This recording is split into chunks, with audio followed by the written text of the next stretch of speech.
فلا مضل له ومن يضلل فلا هادي له وأشهد أن لا إله إلا الله وأشهد أن محمدا عبده ورسوله أما بعد فأعوذ بالله من الشيطان الرجيم بسم الله الرحمن الرحيم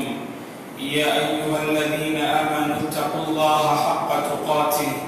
ولا تموتن إلا وأنتم مسلمون يا أيها الناس اتقوا ربكم الذي خلقكم من نفس واحدة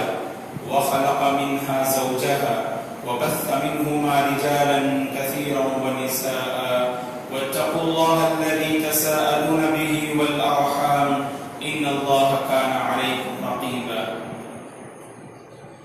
يا أيها الذين آمنوا اتقوا الله وقولوا قولا سديدا يصلح لكم أعمالكم ويغفر لكم ذنوبكم ومن يطع الله ورسوله فقد فاز فوزا عظيما أما بعد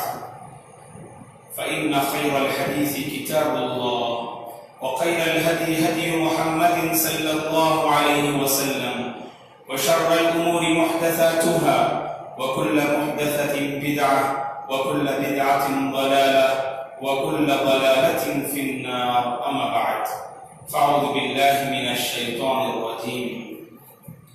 ولقد خلقنا الإنسان ونعلم ما توسوس به نفسه ونحن أقرب إليه من حبل الوريد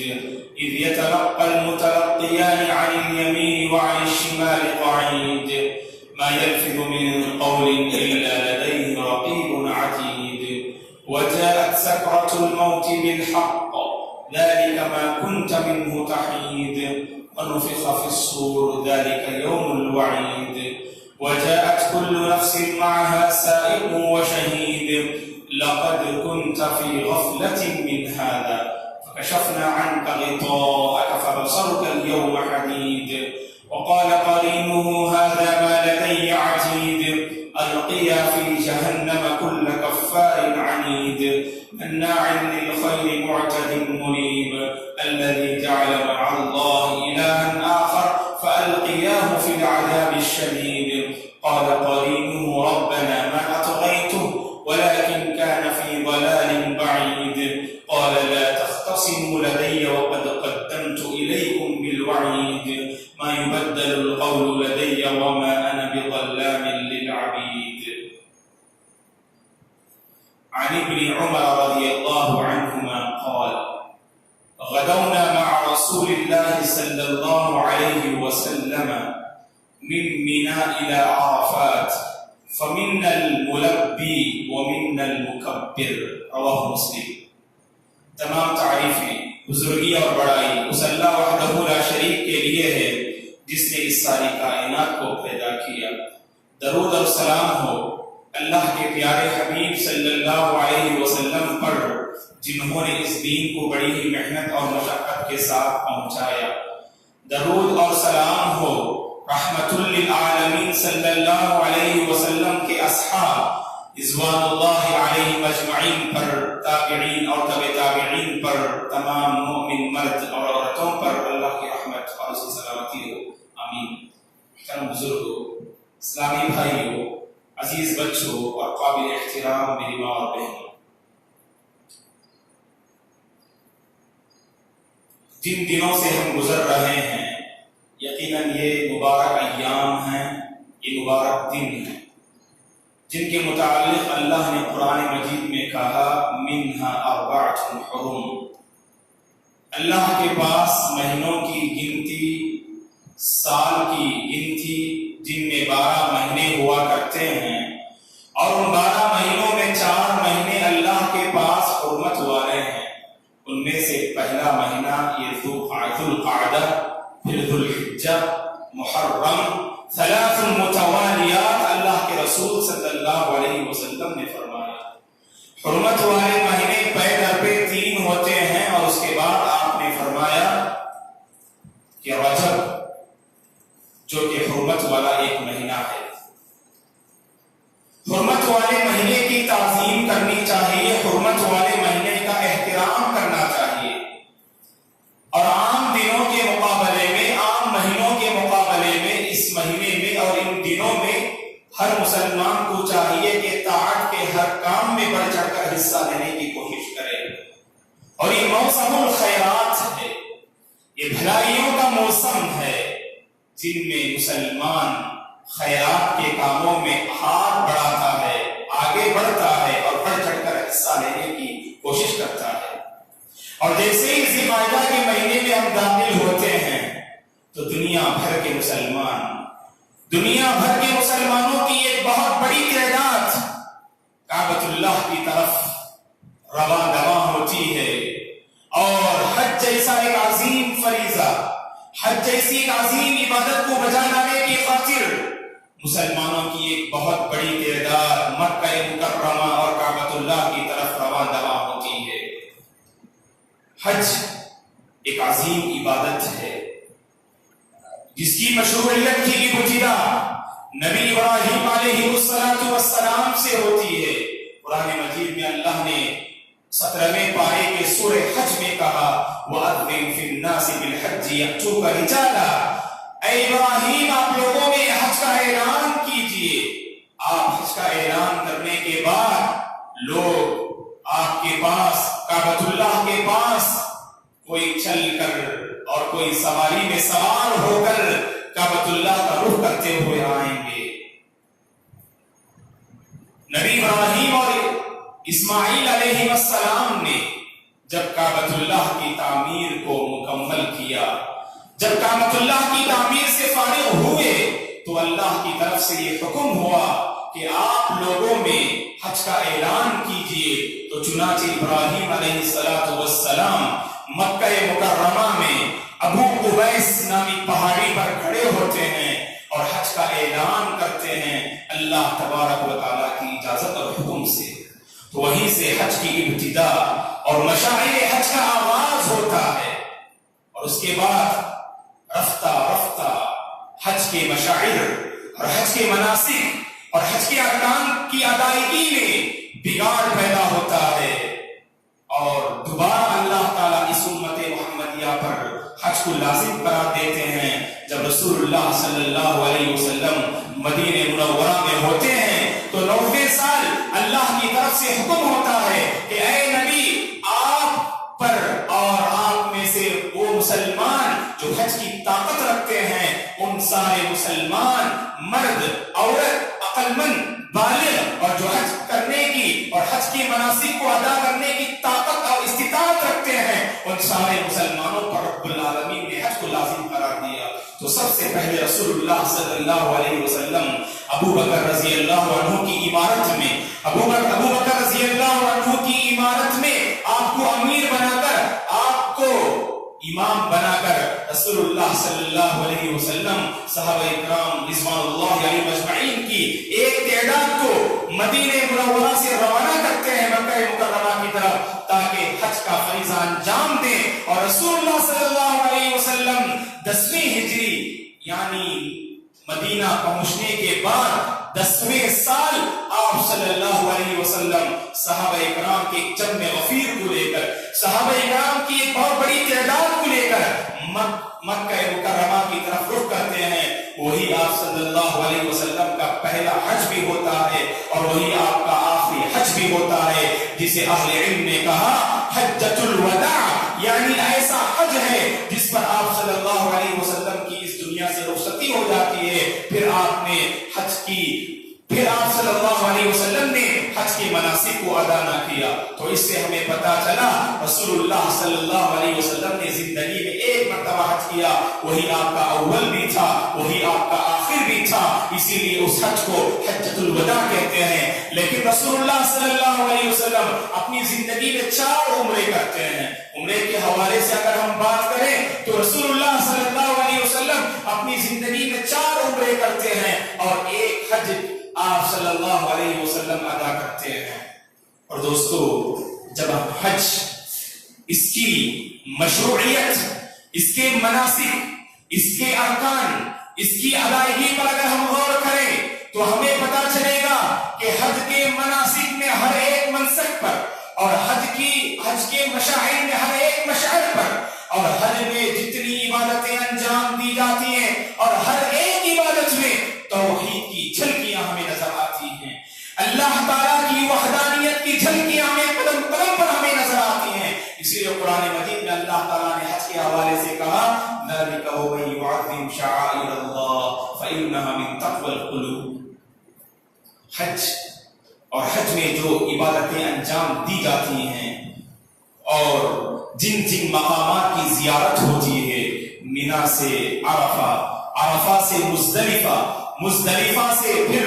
جمرات، پھر جمرات سے مینا، پھر مینا سے مکہ مکرمہ، 5 دنوں میں جن مختلف مقدس مقامات کی ایک حاجی زیارت کرتا ہے، وہ سارے مقامات اللہ کی نشانیاں ہیں، وہ سارے مقامات اللہ کی علامتیں ہیں، اللہ کی نشانیاں ہیں، اور ہر ایک مسلمان کو چاہیے ان مقامات کا احترام کرے، ان مقامات کی تعظیم کرے۔ اور کہا قرآن مجید میں اللہ تعالیٰ نے ذَلِكَ وَمَن يُعَظِّمْ شَعَائِرَ اللَّهِ فَإِنَّهَا مِن تَقْوَى الْقُلُوبِ۔ جو بندہ اللہ تعالیٰ کی نشانیوں کا احترام کرے، اللہ کی نشانیوں کی تعظیم کرے، یہ تقویٰ کی دلیل ہے، یہ خشیت کی دلیل ہے، یہ للہیت کی دلیل ہے، یہ دل میں اللہ کا ڈر پایا جاتا ہے، اس کی دلیل ہے کہ بندہ اللہ کے شعائر کی تعظیم کرے، کعبۃ اللہ کی تعظیم کرے،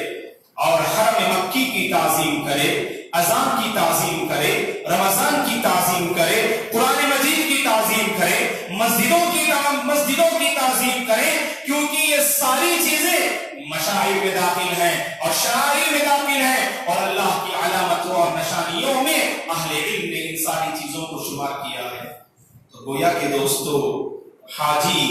جب حج کرنے کی نیت سے اپنے مقام سے نکلتا ہے، سب سے پہلے وہ میقات پہنچتا ہے۔ میقات کہتے ہیں اس مقام کو جس کی تعین اللہ کے رسول صلی اللہ علیہ وسلم نے فرمائی ہے۔ شام والوں کے لیے اور اس کے آس پاس رہنے والوں کے لیے جحفہ آپ نے مقرر فرمایا، جحفہ نامی مقام آپ نے تعین فرمائی، اور اسی طرح سے عراق والوں کے لیے اور اس کے آس پاس رہنے والوں کے لیے ذات عرق آپ نے مقرر فرمایا۔ مدینہ والوں کے لیے اور مدینے کے آس پاس والوں کے لیے رسول اللہ صلی اللہ علیہ وسلم نے احرام باندھنے اور حج یا عمرہ کی نیت کرنے کے لیے جس مقام کی تعین فرمائی وہ ذوالحلیفہ مقام ہے۔ اور اسی طرح سے رسول اللہ صلی اللہ علیہ وسلم نے یمن والوں کے لیے، ہندوستان اور پاکستان اور بنگلہ دیش والوں کے لیے رسول اللہ صلی اللہ علیہ وسلم نے جس میقات کو مقرر فرمایا ہے اسے یلملم کہا جاتا ہے۔ یمن میں ایک جگہ کا نام ہے، وہاں سے ہندوستان اور یمن اور آس پاس کے جتنے لوگ حج کے ارادے سے جاتے ہیں اس یلملم کے پاس پہنچ کر گویا کہ حج کا احرام باندھتے ہیں یا حج کی جو نیت کرتے ہیں، اور وہاں نیت کرنا ضروری ہے۔ ہم نے کہا کہ حج کے مشاعر میں قدم قدم پر توحید کی جھلکیاں ہمیں نظر آتی ہیں۔ جب حاجی حج کے ارادے سے جب میقات پہنچتا ہے تو سب سے پہلے اسے اپنی زبان سے تلبیہ کہنی ہے اور نیت کو ادا کرنی ہے، اور وہاں سے گویا کہ تلبیہ مشروع ہو جاتا ہے، لبیک اللہم لبیک لبیک لا شریک لک لبیک ان الحمد والنعمت لک والملک لا شریک لک۔ اسی کو تلبیہ کہتے ہیں۔ بندہ حاضری کا اعلان کرتا ہے، اللہ تعالیٰ کی اطاعت و فرمانبرداری کا اعلان کرتا ہے، اور اس مقام پر پہنچ کر بندہ اللہ تعالیٰ کی توحید کا اعلان کرتا ہے اور اللہ تعالیٰ کی وحدانیت کا اعتراف بندہ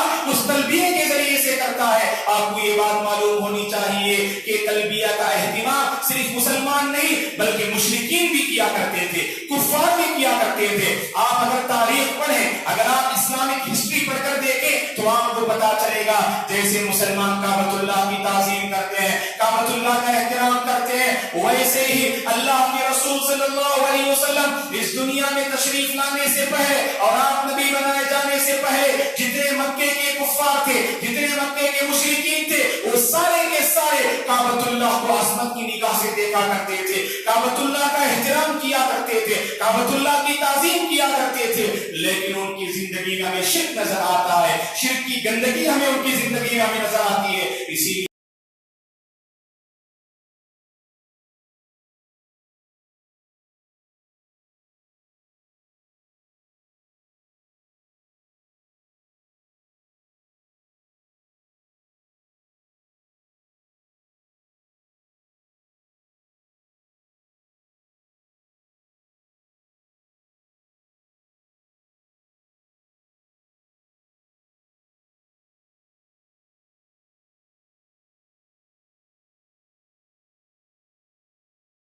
اپنے حرکات میں اور کائنات کے نظام کو چلانے میں، کائنات کے سسٹم کو چلانے میں، رزق دینے میں، اولاد دینے میں، اور اسی طرح سے ہر قسم کی نعمت مہیا کرنے میں اللہ کا نہ کوئی ساجی ہے، اللہ کا نہ کوئی شریک ہے۔ اللہ تعالیٰ کی ولایت، اللہ تبارک و تعالیٰ کی اس کائنات کو چلانے اور سسٹم میں اللہ کا کوئی شریک اور ساجی نہیں، یہ ہمارا ایمان ہے دوستو۔ لیکن مشرکین جب تلبیہ پڑھتے تو یہ کہتے اللہ اے پروردگار تیرا کوئی شریک نہیں، ہاں ایک شریک ہے جسے تو نے نعوذ باللہ اپنا لیا ہے۔ لیکن ہم مسلمان جب میقات کے پاس پہنچتے ہیں تو اس وقت تلبیہ کے ذریعے سے اللہ کی وحدانیت کا ہم اقرار کرتے ہیں، لبیک حاضر ہوں اے پروردگار، لبیک اللہم لبیک، اے پروردگار حاضر ہوں، تیری اطاعت و فرما برداری کو میں نے قبول کر لیا ہے۔ اور کہا کہ لا شریک لک لبیک، اے پروردگار تیرے سوا کوئی شریک نہیں، تیرا کوئی شریک نہیں، تیرے سوا کوئی عبادت کے مستحق نہیں، تیرا کوئی ساجی نہیں۔ یہ بندہ میقات کے پاس پہنچ کر سب سے پہلے اپنی زبان سے اعلان کرتا ہے دوستو، ان الحمد والنعمت لک والملک، بے شک ساری نعمت ساری تعریف کا مستحق تو ہے، کیونکہ تیری ذات کمال پر مشتمل ہے اور تیرے سوا ہر ایک مخلوق کے اندر نقص اور کمی پائی جاتی ہے۔ اگر کوئی ذات ہے جو کمال پر ہے تو صرف اللہ کی ذات ہے، اسی لیے ہم کہتے ہیں کہ ہر قسم کی تعریف صرف اللہ کے لیے لائق و زیبا ہے۔ اور کہا کہ والنعمت لک والملک، اور ہر قسم کی نعمت، دنیا میں جتنی نعمتیں ہم حاصل کرتے ہیں ان ساری نعمتوں کا عطا کرنے والا منعم حقیقی صرف اللہ تعالیٰ کی ذات ہے۔ اس مقام پر پہنچ کر بندہ حاجی یہ اعلان کرتا ہے اور اقرار کرتا ہے۔ تو پتا چلا دوستو حج کی شروعات توحید سے ہوتی ہے، حج کی شروعات وحدانیت سے ہوتی ہے، اور بندہ حج کی شروعات اللہ تعالیٰ کی توحید ربوبیت، توحید الوہیت اور توحید اسماء و صفات کا اعتراف اور اقرار کرتے ہوئے اپنے حج کے سفر کا آغاز کرتا ہے۔ اور جب مکہ مکرمہ پہنچتا ہے، کعبۃ اللہ کی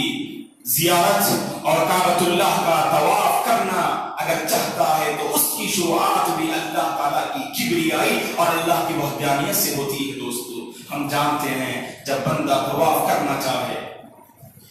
کعبۃ اللہ کا ساتھ جو چکر لگانا چاہے تو گویا کہ ہر ایک چکر کی شروعات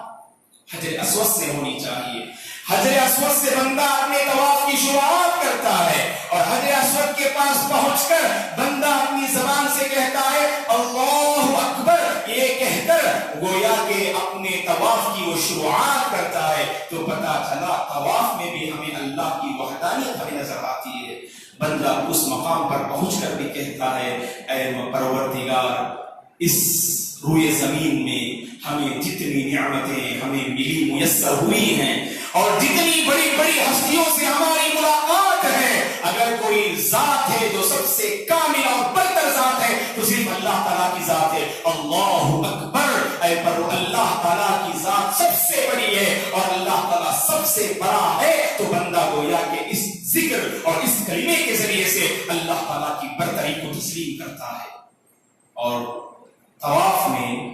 حجر اسود کو ہم چھوتے ہیں، اور چھونا یہ مسنون ہے، بوسہ دینا مسنون ہے۔ اللہ کے رسول صلی اللہ علیہ وسلم حجر اسود کو بوسہ دیا کرتے تھے۔ اور یاد رکھیں کہ جب موسم ہو، خاص کر حج یا عمرے کا موسم ہو، تو اس وقت حجر اسود کو بوسہ دینا اگر ناممکن ہو یا حجر اسود کو بوسہ دینے میں عام لوگوں کو اگر تکلیف ہو سکتی ہو، بھیڑ میں گھس کر اور بھیڑ میں داخل ہو کر اگر حجر اسود کو بوسہ دینے میں اور لوگوں کو اگر تکلیف ہو سکتی ہے تو اس معاملے میں ایک مسلمان کو احتیاط سے کام لینا چاہیے کہ وہ حجر اسود کو بوسہ اس وقت نہ دے، کیونکہ اپنے ہاتھ سے اشارہ کرتے ہوئے اپنے طواف کی شروعات کر لے، کیونکہ اگر وہ حجر اسود کو بوسہ دینے کی کوشش کرے گا تو ہو سکتا ہے کہ اس کی اپنی ذات کے لیے کچھ نقصان ہو سکتا ہے یا عام لوگوں کے لیے باعث نقصان وہ بن سکتا ہے۔ تو اسی لیے ایسے موقع پر ہمیں یہ تعلیم دی گئی، اگر ہم بوسہ نہ دے سکتے ہو تو ہاتھ چھو سکتے ہیں، اگر وہ بھی نہ کر سکتے ہو تو کم از کم ہم دور سے اشارہ کر کے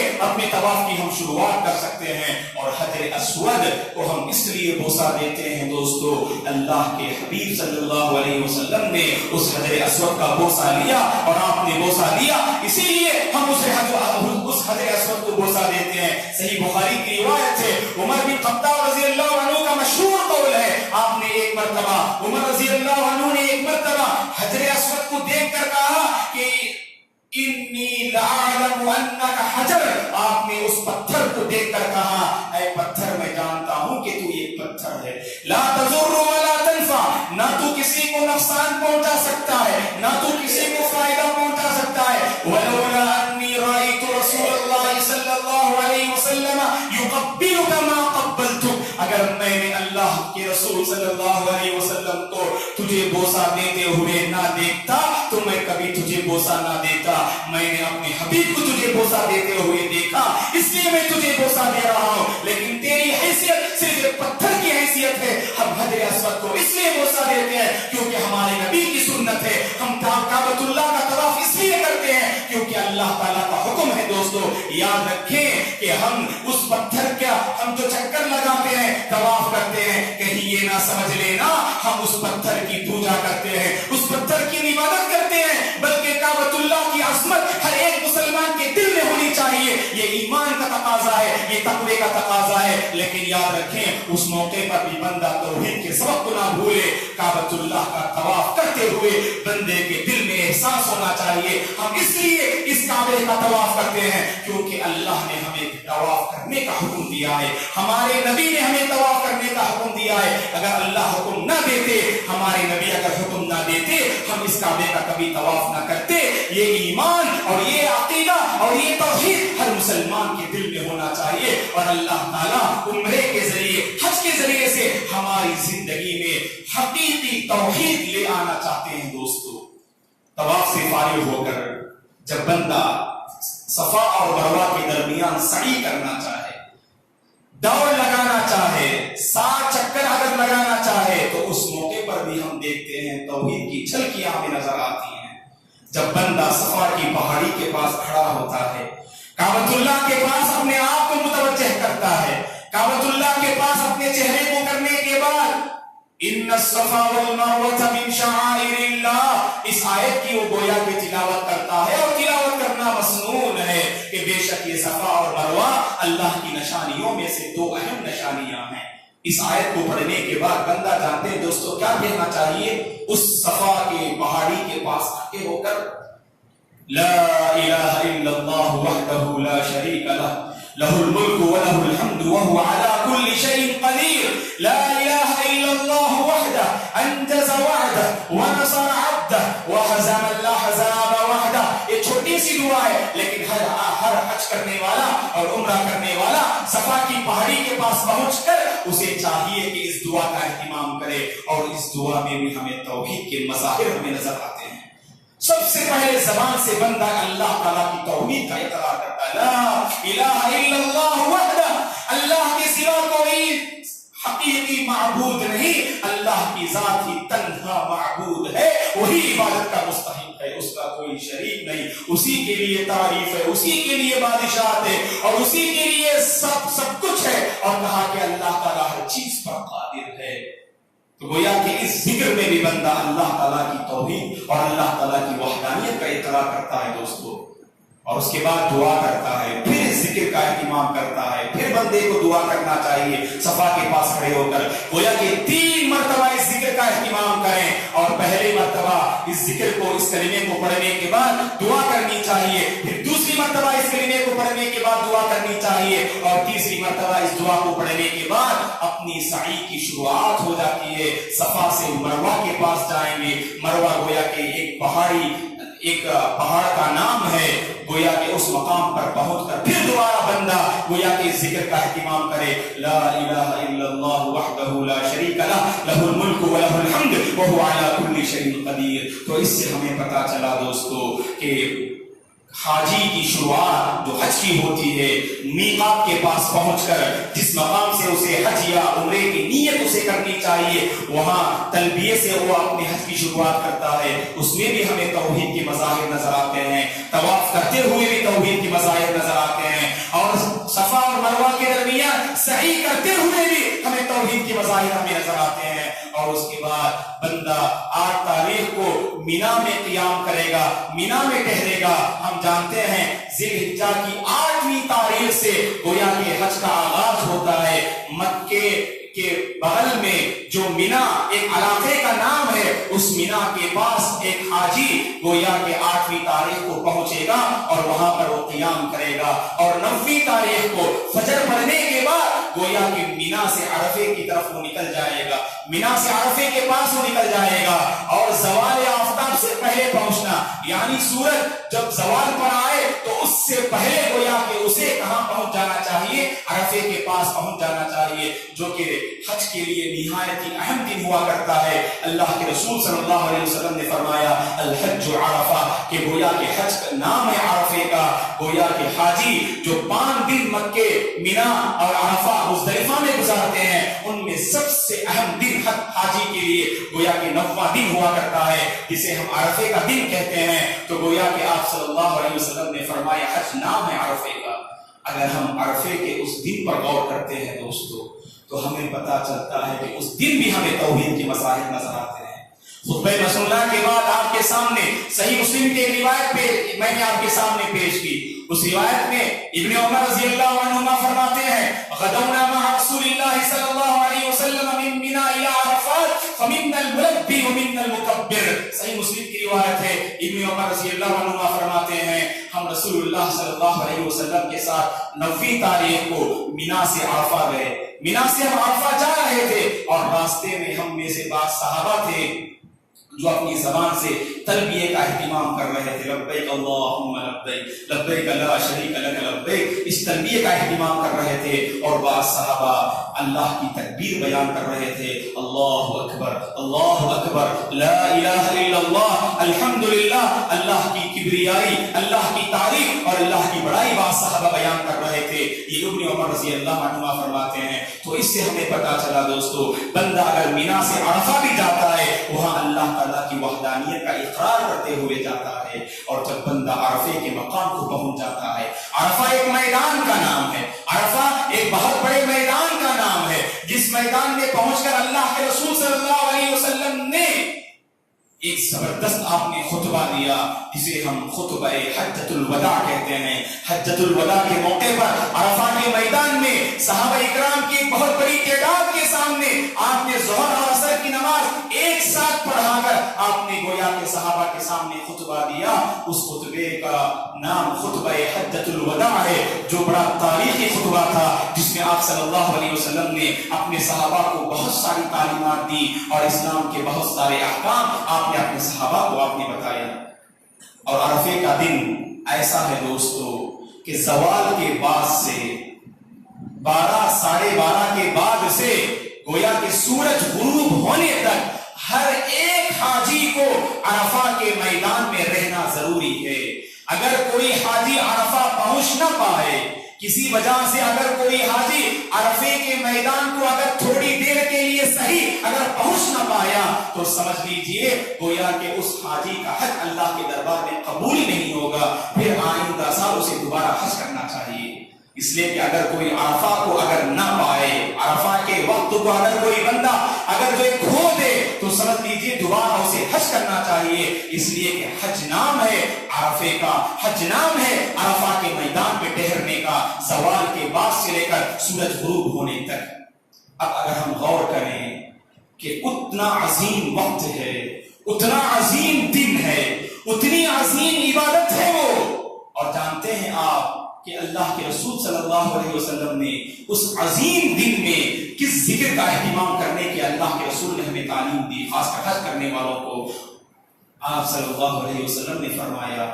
اگر عرفے کے پاس حاجی لوگ پہنچتے ہیں, عرفے کے میدان میں پہنچتے ہیں جہاں وہ ظہر اور عصر کی نماز کو ملا کر پڑھیں گے اور پڑھنے کے بعد اپنے آپ کو مکمل دعا میں مصروف رکھیں گے, اللہ کا ذکر کریں گے، آپ نے فرمایا سب سے بہترین دعا تو، سب سے بہترین ذکر جسے میں اور مجھ سے پہلے انبیاء اہتمام کرتے تھے، وہ کون سا ذکر ہے؟ آپ نے فرمایا لا الہ الا اللہ وحدہ لا شریک لہ لہ الملک ولہ الحمد وہو علی کل شیء قدیر۔ صحیح مسلم کی روایت ہے، گویا کہ اس ذکر کا اہتمام عرفے کے میدان میں ہر حاجی کو کرنا چاہیے۔ اللہ اکبر۔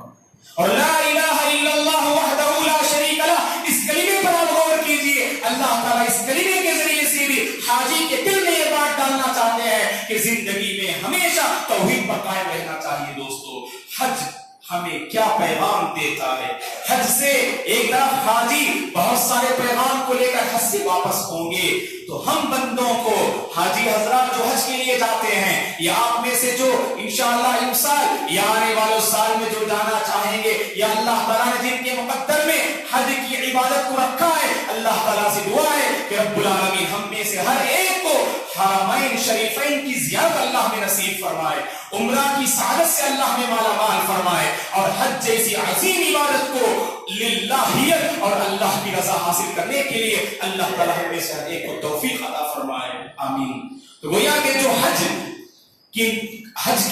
کی فرضیت کو ادا کرنے کے لیے جو مختلف جو ہے علاقوں سے، مختلف جو ہے ممالک سے، مختلف بستیوں سے جو جاتے ہیں، اور جب وہ واپس ہوتے ہیں لوٹتے ہوئے جو بہت سارا پیغام اپنے ساتھ لاتے ہیں، ان میں بنیادی پیغام یہ ہے دوستو، زندگی میں ہمیشہ توحید پر قائم رہنا چاہیے۔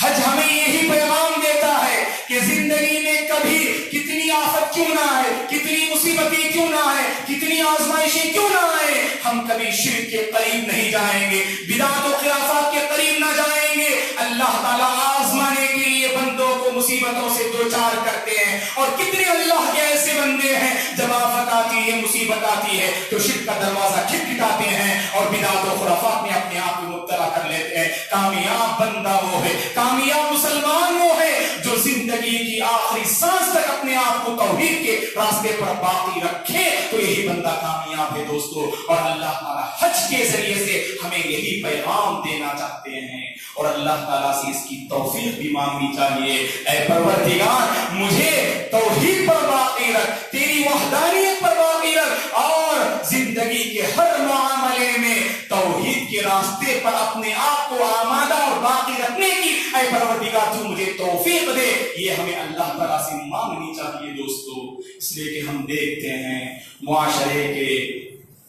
ایسے افراد جن کا شمار اگر ان کی پچھلی زندگی اگر آپ پڑھ کر دیکھیں گے موحدین میں ہوتا ہے، اہل توحید میں ان کا شمار ہوتا ہے، جنہوں نے صحیح توحید کو اپنایا، اللہ کی وحدانیت کو اپنایا، لیکن رفتہ رفتہ فطروں کی زد میں آتے ہیں، فطروں کی زد میں آ کر گویا کہ وہ توحید سے ان کا رشتہ ختم ہو جاتا ہے، اور زندگی میں شرک و بدعات و خرافات کی بہت ساری گندگیاں اور بہت ساری آلودگیاں اور بہت ساری حرکتیں ان کی زندگی میں ہمیں نظر آتی ہیں۔ تو گویا حج ہمیں یہ پیغام دیتا ہے، حج ہمیں یہ پیغام دیتا ہے، ہم اگر اللہ تعالیٰ نے ہمیں حج کی اگر توفیق دی تو اللہ کو راضی کرنے کے لیے حج کرنے کی کوشش کریں دوستو، اللہ کو راضی کرنے اور اللہ کو خوش کرنے کے لیے حج کرنا چاہیے۔ اور حج کے معاملے میں ہم میں سے بہت سارے حجاج سے یہ غلطی ہوتی ہے، اور دل میں شیطان یہ وسوسے پیدا کرتا ہے، اگر میں حج کے لیے جاؤں گا تو لوگ میرا احترام کریں گے، حج کے لیے جاؤں گا لوگ میری عزت کریں گے، اگر حج کے لیے جاؤں گا لوگ مجھے حاجی کہیں گے۔ گویا کہ یہ خیالات جو دل میں پیدا ہوتے ہیں، یاد رکھیں شیطان کی طرف سے ہیں، ان وسوسوں کو دور کریں، ان خیالات کو دور کریں۔ ہماری ہر عبادت اللہ کو خوش کرنے کے لیے ہونی چاہیے، ہماری ہر ادا، ہماری ہر حرکت، ہمارا ہر کام اللہ کو راضی کرنے کے لیے ہونا چاہیے۔ حج جب اتنی عظیم عبادت ہے، اس عظیم عبادت کو بجا لانے میں ہماری نیت بھی اتنی ہی عظیم ہونی چاہیے، اللہ کو خوش کرنا ہمارا مقصود ہو۔ دعا ہے کہ اللہ تبارک و تعالی ان سال جتنے حجاج حج جیسی عظیم عبادت کو انجام دینے کے لیے مختلف بستیوں سے، مختلف ممالک سے جو اپنے سفر کا آغاز کرنے والے ہیں، اللہ تعالیٰ ان کے سفر کو آسان فرمائے، اللہ تبارک و تعالیٰ انہیں حج مبرور نصیب فرمائے، اللہ تعالیٰ ان کے حج کو قبول فرمائے، اور جب وہ آئیں تو ایسے آئیں جیسے ان کی ماں نے انہیں ابھی جنم دیا ہو، اور اللہ تبارک و تعالیٰ انہیں حج مبرور کی سعادت سے مالا مال فرمائے، اور حج سنت رسول کی روشنی ادا کرنے کے اللہ انہیں توفیق عطا فرمائے۔ اللہ کو راضی کرنے کے لیے رب العالمین انہیں حج کرنے کی سعادت نصیب فرمائے، اور ہم میں سے جو لوگ حج کر چکے ہیں، حج ادا کر چکے ہیں، اللہ تبارک و تعالیٰ ان سارے مسلمانوں کے حج کو قبول فرمائے، اور جو حج اب تک نہیں کر سکے کسی وجہ سے، اللہ تبارک و تعالیٰ ان سارے مسلمانوں کو حرمین شریفین کی زیارت نصیب فرمائے۔ حج اور عمرہ کی سعادت اللہ تبارک و تعالیٰ امت مسلمہ کو نصیب فرمائے۔ آمین۔ اقول قولی ھذا واستغفر اللہ لی ولکم ولسائر المسلمین من کل ذنب فاستغفروه انہ هو الغفور الرحیم۔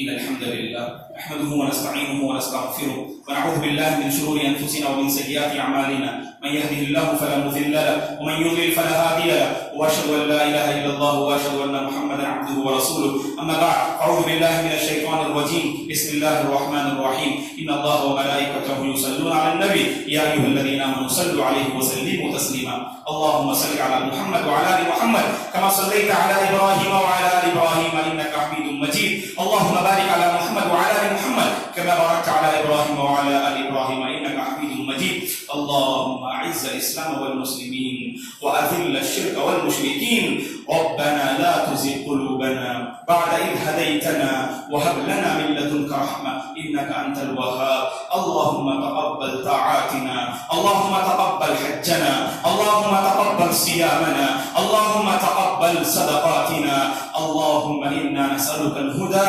والتقى والعفاف والغنى. اللهم اشف مرضانا ومرضى المسلمين، اللهم ارحم موتانا وموتى المسلمين. اللهم أرنا الحق حقا وارزقنا اتباعه، وأرنا الباطل باطلا وارزقنا اجتنابه. اللهم أصلح أحوال المسلمين في كل مكان يا رب العالمين. اللهم إنا نسألك علما نافعا ورزقا طيبا وعملا متقبلا وشفاء من كل داء. عباد الله رحمني ورحمكم الله، أعوذ بالله من الشيطان الرجيم. إن الله يأمر بالعدل والإحسان وإيتاء ذي القربى وينهى عن الفحشاء والمنكر والبغي يعظكم لعلكم تذكرون. اذكروا الله العظيم يذكركم، وذكر الله تعالى أكبر، والله يعلم ما تصنعون.